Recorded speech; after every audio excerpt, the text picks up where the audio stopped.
Will the war end if Putin is gone tomorrow? Most of us want to believe in this scenario.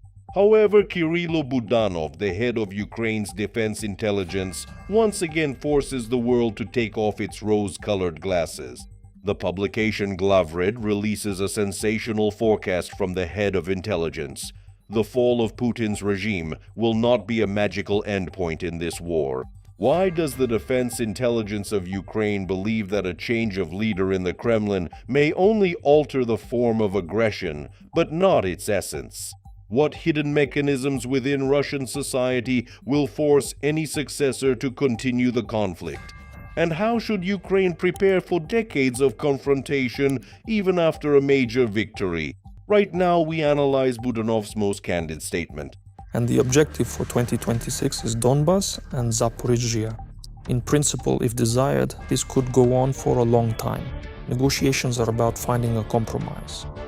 Until we resolve all the issues, nothing will happen.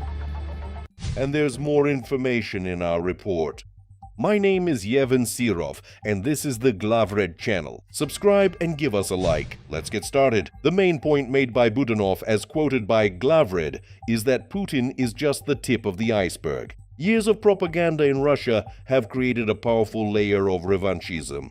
The head of the main intelligence directorate emphasizes, Russian society is so deeply poisoned by the idea of imperialism that any new ruler will be forced to respond to this demand in order to stay in power. A change of regime may lead to temporary chaos, but not to instant repentance. Budanov warns Russia had been preparing for war for decades, and the collective Putin will not disappear after the physical disappearance of the dictator. This war is not the doing of a single man, but of an entire system that sees the destruction of Ukraine as the meaning of its existence. Russia, as a matter of fact, officially entered into a period of stable economic recession, right at the end of the spring season. Can we call it a collapse? No. But problems are coming. Take a look at the Russian Federation's budget for 2026. It is, well, for any country theoretically speaking, let's remove the name Russia, let's just say it's some country, and it is absolutely catastrophic. All programs have been drastically slashed or cut, except for defense. Nothing else remains.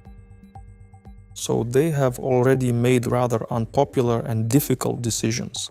Very difficult and painful for them. This is yet another explanation regarding the negotiation process. The defense budget for the year 26, currently in total, because there are expenditures for defense and also, as we say, for security and defense forces, but it's all in one basket, as they say, amounts to 46%. You understand that no country can exist, well, develop or move forward normally when it spends 46% on war. It's impossible. Budanov points out another troubling aspect. The new authorities in the Kremlin may enter into negotiations with only one goal: to gain a respite. Glavred notes that the main intelligence directorate sees a risk of a scenario where Russia promises peace in order to lift sanctions and restore its military potential. If Ukraine and the West agree to peace without a complete transformation of the Russian Federation, we will face a new, even larger war in 5 to 7 years. Budanov insists, ending the war is not just about returning to our borders, it's about creating conditions under which Russia will physically be unable to attack again. And this requires much more effort than simply changing the name in the Kremlin.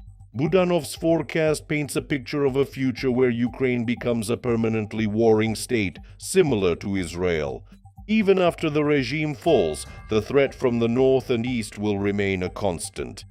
As Glavred writes, intelligence predicts attempts at sabotage, missile strikes, and hybrid attacks for many years to come. This means that the militarization of Ukraine's economy and society is not a temporary measure, but a way of life. Budanov urges people to prepare for the fact that peace will be cold and very fragile until Russia itself breaks up into small, safe entities. Do you agree with Budanov that a change of Putin will not stop Russian aggression? And do you believe that Russia is capable of genuine democratic transformation without breaking apart? Share your thoughts in the comments.